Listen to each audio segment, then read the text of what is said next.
Hi, my name is Charlie Fink. I cover XR for Forbes, and I've written several books on the topic.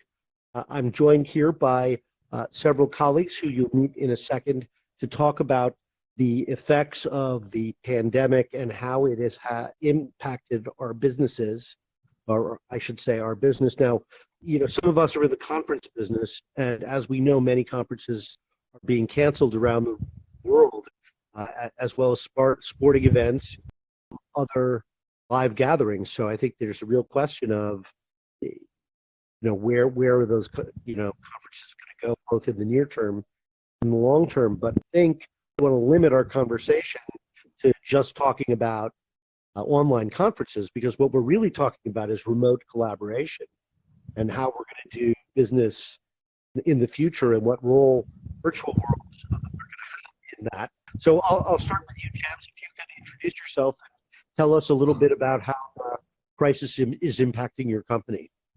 Yeah, thank you, China. Sure. I'm James from NVIDIA. I'm responsible for the China business based in Beijing.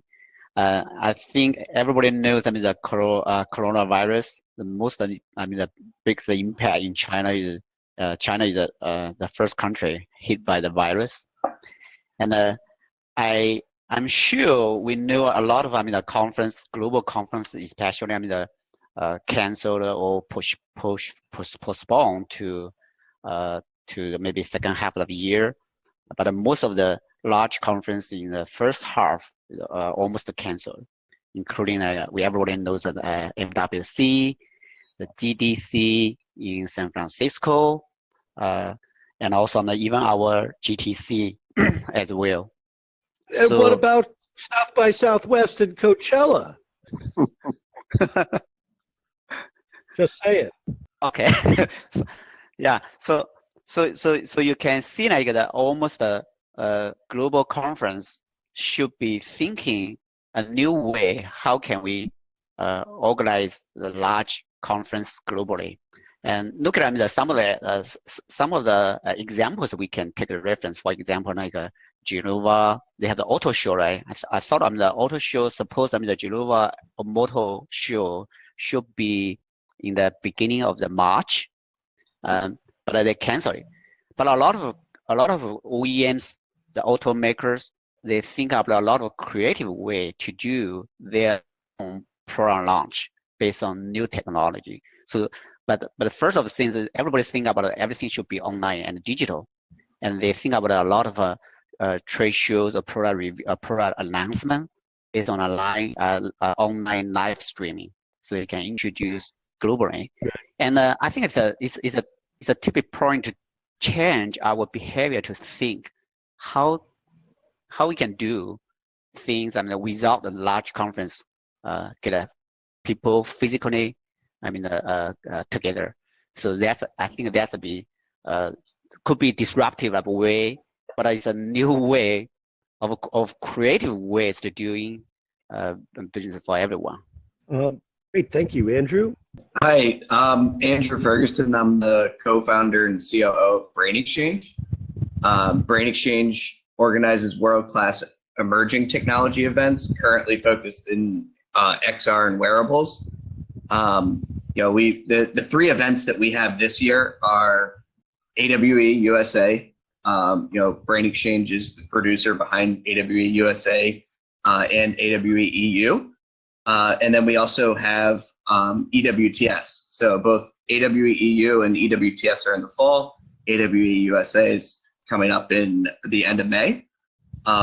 Fortunately, in the past, AWE has used live stream in tandem with the in-person event. They haven't in the most recent 2 years, but we have much earlier than that. So we actually had a little bit of a head start. We have experience in kind of thinking on this subject. So, unlike a lot of the major events, like MWC and Coachella, any of these big events have had very little time to plan. So we're in a little bit of a unique scenario. I mean, we're under 3 months, but it's not like we had to make a decision in 2 weeks, like some of the events that have had to cancel. So in addition to that, we're bringing back, for obvious reasons, a digital version. We're announcing AWE Digital within the next 7 days. So we're really doing some pretty awesome stuff.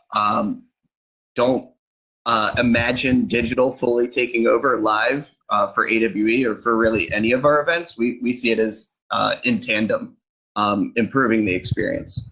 What we've really found is it's really difficult to recreate the hallway conversation in a digital environment.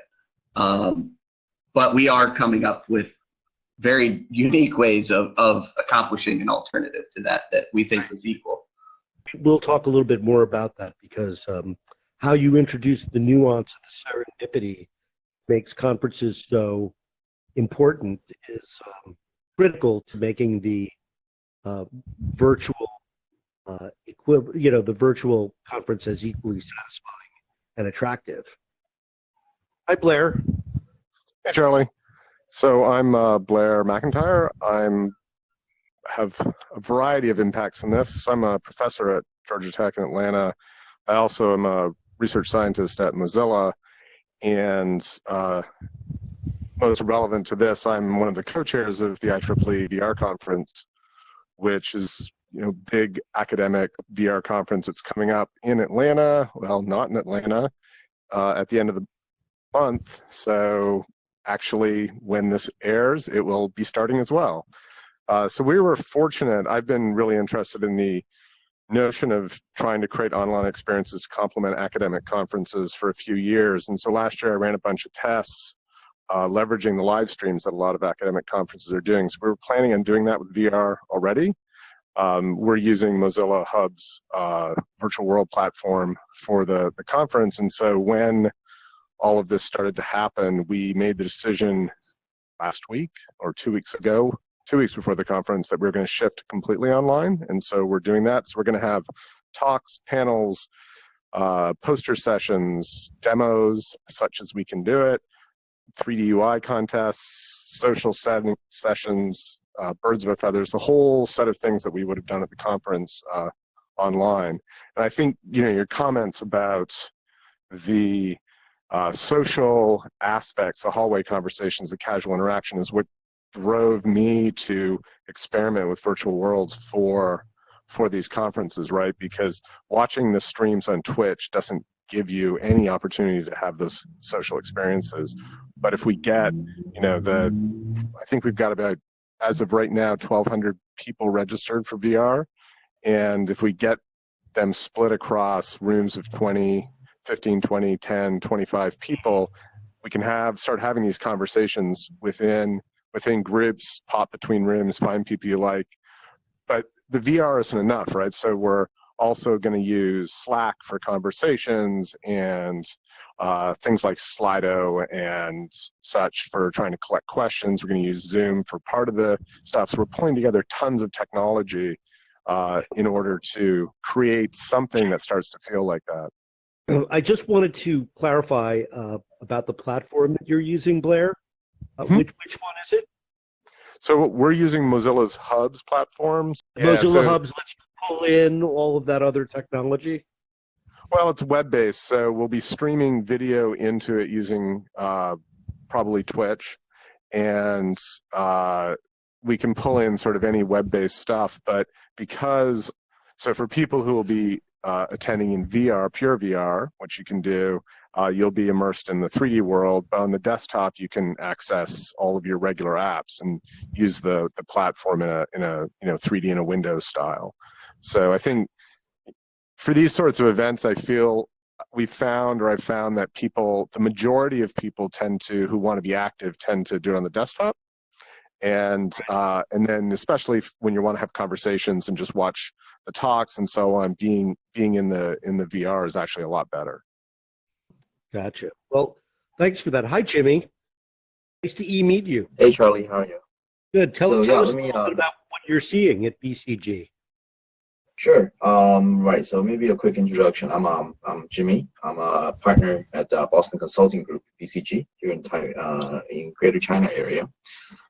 So as James has said, we've been impacted pretty hard, right? And what we do usually with our clients is, we collaborate with them on site at client sites usually, and that has stopped since, I guess, early January, right? So in what the clients or companies are coming to us now is actually on a few things to see whether BCG has any insights into how to help them. Number one is actually business continuity, right? Because people don't think about this, I guess, in a very holistic way until these type of pandemic happens. Right? So, for instance, banks are now using AB shifts. Right, having two buildings, having to rent another building just to make sure that there's some business continuity in case, say, the regular building is infected for whatever reason, right? And you have to now to really go and do some inventory check on what are some of the business critical conditions that you have to avoid, and also what are the contingency plans, right? So that's number one. And number two, actually, given that most people are now working from home in the region, actually there's some IT challenges as well, right? Because people, a lot of the tasks, like the previous panelists have said, really require some face-to-face interactions, right? So how do you make that happen virtually or digitally? That's another issue that people or companies are faced with. And lastly, very interestingly, is actually a lot of companies, their daily behavior is hinged on sitting in a chair and work from 9 to 5, right? So how do you motivate your employee when you can't see them? Right? How can an employee themselves motivate themselves and get the job done when they're working from home, right? So how do right? So what are the additional incentives or mechanisms you have to design to make sure that these things happen on a regular basis? That's actually what companies are now coming to us to discuss. Interesting. Continuing to take sort of the high road and look at the big picture, do you guys think that the crisis represents significant inflection point that will make us change our behavior permanently? Like, will business travel never be the same, or will we revert to pre-pandemic behavior when the crisis is over? Well, why don't we start with you, Jimmy? We'll go the opposite direction. Okay. I don't have a crystal ball, so I don't know how long the pandemic will last. And I think that would be the key drivers on changing people's behavior. Right. I think even at this point, even though the NBA has been shut down and all of the, even the golf games, the Players Championship have been shut down, I think most people still perceive this as sort of a short-term sort of anomaly, and will pass, right? But what if it goes on for another quarter, right? 2 quarters, right? Then companies are now really will have to go and think about, okay, how do I do business? Make money, right? But using a different, say, mechanism, process, or what have you, right? So really, the driver is whether the pandemic itself will be a long-lasting thing that would change the way we live, or is it still sort of a short-term shock to the system, right? So this is remain to be seen. What do you think, Blair? So I think it represents an enormous opportunity to see if the things we might have thought might help with changing behavior will actually work, right? So there's been a lot of discussion in education and in academic conferencing and those fields about climate change, about the need for access. Part of the reason I started working on remote access to conference, big reason was climate change, but partly it was sort of accessibility, right? There's billions of people around the world who would love access to the kind of knowledge that we discuss at these conferences, but they can't afford to go to them, can't afford to register for them. Whereas now we can do these experiments because we're forced to, and people are forced to leap into the unknown. And I think that will go across all sectors. And what I hope is that people will actually embrace the opportunity to really try things that would work in the long term instead of just sort of limping by with whatever tools might get them through it, and it'll be a horrible experience. So I think some things will change. Other things probably won't. As Jimmy said, certain businesses really want and need their employees locally in order to be effective, whereas other people could work effectively from home and might actually realize they like it better, right? Well, let me tell you, as somebody who's worked from home for 20 years, it has its downsides. You get very isolated. Things like VR become more important because you want to be present with other people. Yep. I've been on leave from Georgia Tech for 4 years working at Mozilla and working at home, and I know what you mean, and it is a very different experience being in an environment like this than being on a video call. Exactly. So Andrew, you're really in the thick of it. Yeah. If your conference is effective, really will have lasted for more than a quarter. That would be the case. In all honesty, I think like long term, that it's somewhere between the two, by way of in-person events with a digital event running in tandem.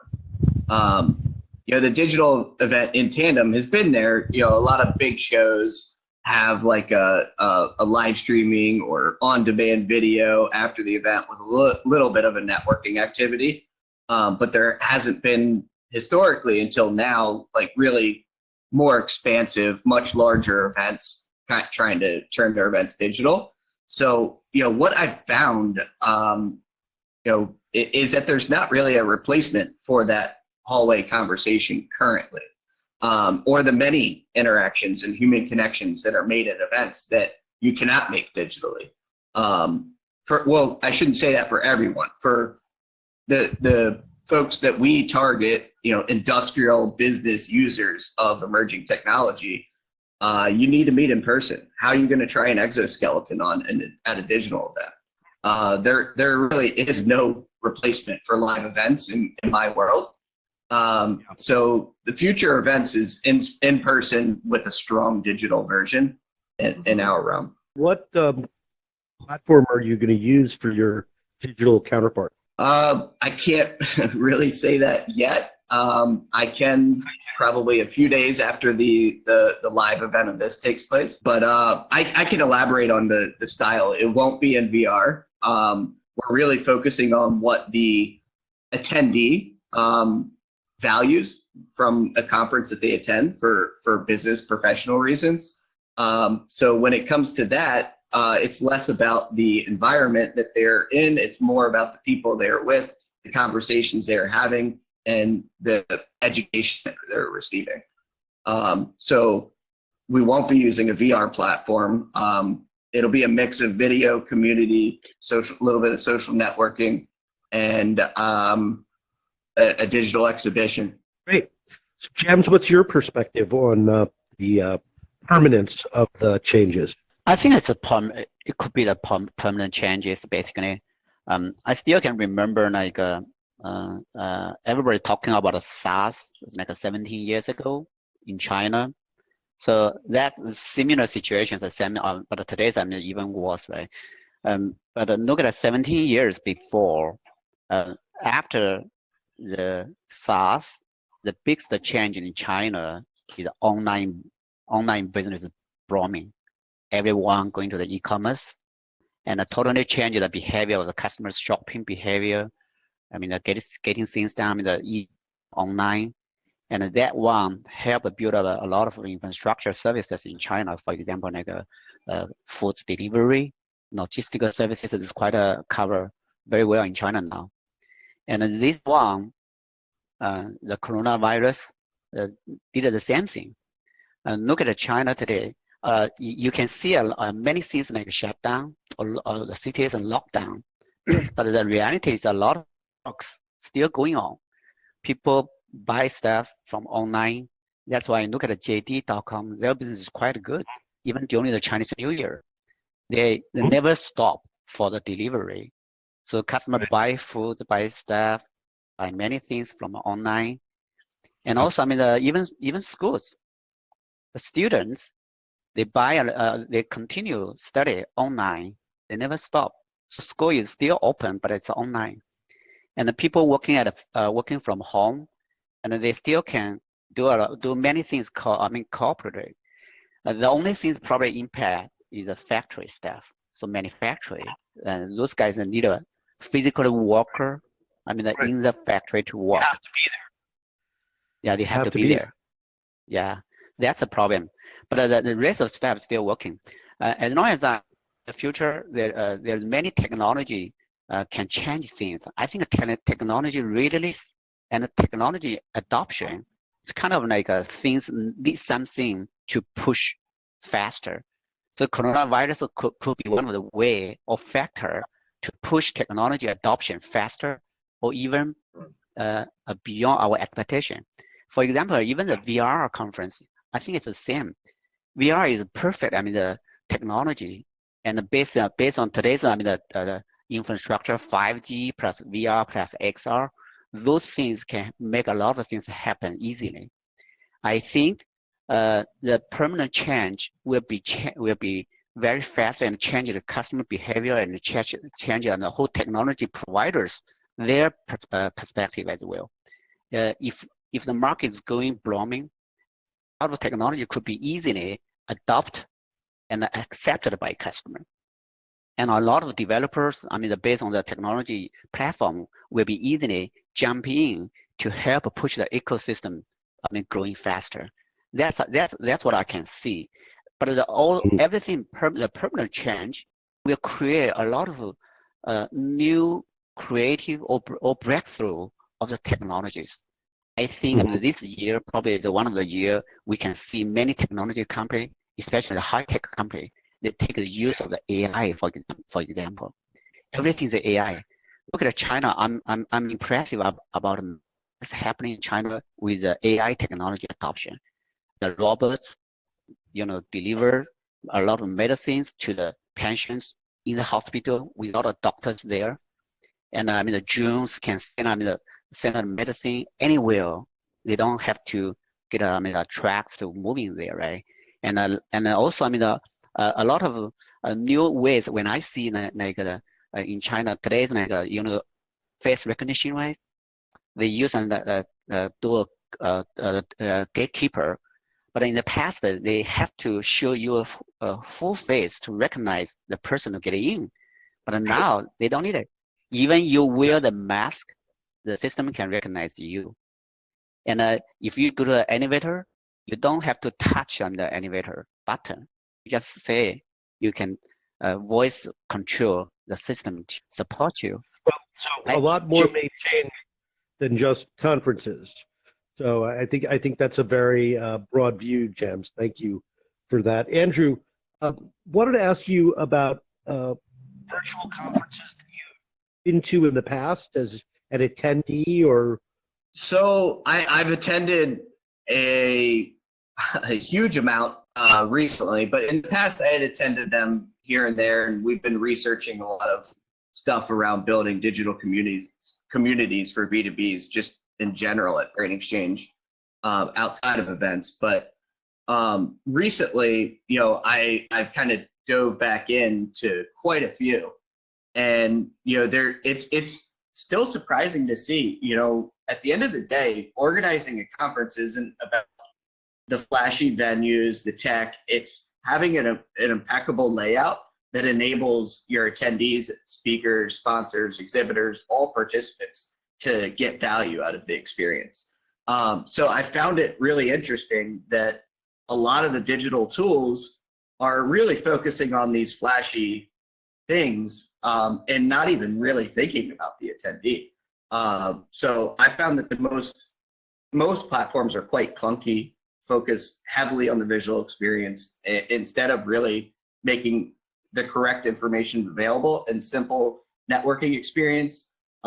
Being a conference organizer, it's my job to be behind the scenes. You're never going to see me sweat, and I want to see everybody, getting value out of the experience. So I find these digital events that I'm going to are trying to be the attention, and I'm basically going to achieve the opposite of that, which is very different than a lot of technology gets in the way. Yeah. Technology is amazing, and I completely agree with James in so many different levels on everything he just said. However, you're kind of it helps a lot of areas, but I think the industrial folks, the actual enterprise businesses, the Fortune 1000 for that matter, the ones that aren't selling consumer goods necessarily, they can't live without in-person meetings, whatever way, shape, or form that is. It's not possible. Like you can visualize a $5 million piece of equipment, but you're not going to spend $5 million until you see it physically. Yeah, I think so. I've gone to a range of things from meetups to some academic stuff that I've run, and I think Andrew's point that there's a certain class of experiences, right, where you need to see physical things. The demo part of our conference, for example, is not going to be what it would be if it were face to face. Sure. But I think the big focus, and you pointed out, is supporting the social interactions and supporting the things that the attendees are actually there for. At the academic conferences that we go to, there's talks. We can watch them on Twitch, sure, but you're sort of by yourself. So our focus is on, and the focus of a lot of the academic stuff has been on trying to provide opportunities for people to meet each other, talk, and so on. And I think it's really interesting to think about the context. So I haven't met any of you before, and so when you're talking, I'm sort of imagining, from your pictures, what your mannerisms are and what you look like. On the other hand, I had a chat one night for an hour and a half with one of my colleagues in Australia, because we kept wanting to in VR, and even though his avatar didn't look anything like him, when I hear his voice, when I hear him laugh, when I see him gesture the way that I know he does when he's talking, I just pictured him, right? So I think the context is so important, and so that is the thing that's most exciting to me, because we can, especially when you've got the scaffolding and people already, or when you can mix the VR and avatars with video and voice chat, and so I can see you, I can get to know you a little, and then we can spend time together. I think there's an enormous opportunity. And so much of what goes on, say, at AWE, which I've been to a number of times, is the demo, but it's also like, going to the talks and listening and just talking to people. So I think a lot of that stuff can easily be replaced for a lot of people. And then instead of, how many people were at the last AWE, Andrew? About 6,000, I believe. Yeah, so imagine it's 70,000, 80,000, 100,000 people.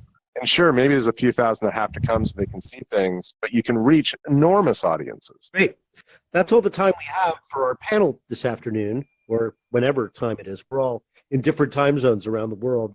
That actually is kind of the cool thing about this, right? That we can all be virtually present, even though we're at wildly different times of day and we're distributed all over the world. So, this is pretty mind-blowing to me. Anyway, thank you all for your time today, and we'll see you in the real